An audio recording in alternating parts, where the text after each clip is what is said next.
નમસ્કાર, GS news 24/7 માં આપનું સ્વાગત છે। હવે જોઈએ આજના સમાચાર।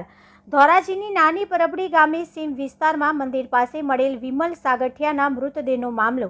ધોરાજી તાલુકા પોલીસે મૃતદેહને PM અર્થે ધોરાજી સરકારી હોસ્પિટલ ખસેડ્યો। નાની પરબડી ગામે મળેલ મૃતદેહ મામલે પરિવાર દ્વારા હત્યા થયાના આક્ષેપ। પરિવારના આગેવાનો દ્વારા સકમનના નામ આપ્યા હોવાનું આગેવાન દ્વારા જણાવ્યું। વિમલ સાગઠિયાના હત્યાના કથિત ઇસમોને પકડવા ની માંગ કરવામાં આવી છે। જ્યાં સુધી કથિત ઈસમો પકડાય નહીં ત્યાં સુધી યુવકનો મૃતદેહ સ્વીકારવાનો ઇનકાર।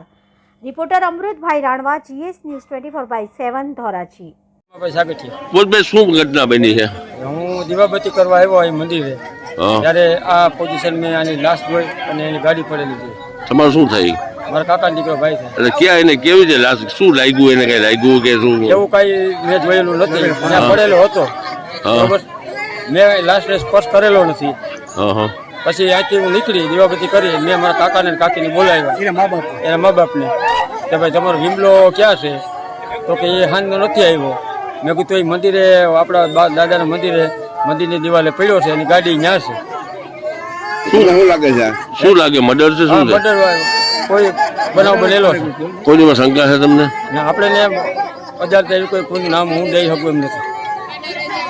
પોલીસ આવી ગઈ? પોલીસ અત્યારે આવી છે। અત્યારે શું સિવિલમાં મોકલશો? મારું નામ લાલજીભાઈ નરસિંહભાઈ સાગઠિયા, ગામ નાની પરબડી। અમારા ભાઈનો દીકરો જે વિમલભાઈ ઉકાભાઈ સાગઠિયા, એને રાત્રે આવી રીતે ગળા ફાંસો કે કોઈ કારણ એનું મોડર્ન કરી નાખેલ છે અને લઈ અને પછી સાઈડમાં મોટરસાઇકલ અને પોતાને કોઈ માણસો આ શિવવાડીનો મેન રસ્તો છે વાડીવાળાનો, ત્યાંથી નીકળતા કોઈ દેખે નહીં એટલે મંદિરના આડે આ રાખી અને ભાગી ગયેલ છે। શું કહેશો? કેટલા સમયની અંદરમાં થયું હતું આ? 10 વાગ્યાને કે 11 વાગ્યાના ગાળામાં કરીને આ તો સવારમાં અમને જાણ થઈ।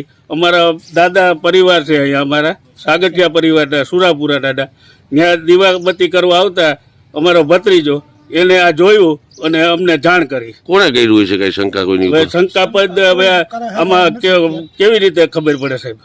શું તમે શું કહેશો આ બાબતે? અને આ બાબત જ્યાં સુધી પોલીસ ખાતું આની કાર્યવાહી તાત્કાલિક નહીં કરે ત્યાં સુધી એની ડેડ બોડી લેવામાં આવશે નહીં। યોગેશભાઈ ભાષા, સામાજિક કાર્યકર ધોરાજી। આજે ધોરાજી સિવિલ હોસ્પિટલ ખાતે નાની પરબડીના યુવાન વિમલભાઈની ડેડ બોડી લઈ આવવામાં આવી છે। વિમલભાઈનું નજરે જોતા, ડેડ બોડી જોતા લાગે છે કે મર્ડર થયું છે, જે બાબતે પોલીસ પણ અહીંયા ઉપસ્થિત છે અને આની જે પંચનામાની વિધિ હાલે છે। સાથે સાથે જે આરોપીઓએ મર્ડર કર્યું છે, જેની ઉપર શંકા છે, આરોપીઓના નામ આપ્યા છે પોલીસને, પોલીસ આ આરોપીઓને તાત્કાલિક ધરપકડ કરે અને એની ઉપર ગુનો દાખલ કરે એવી અમારી માંગણી છે।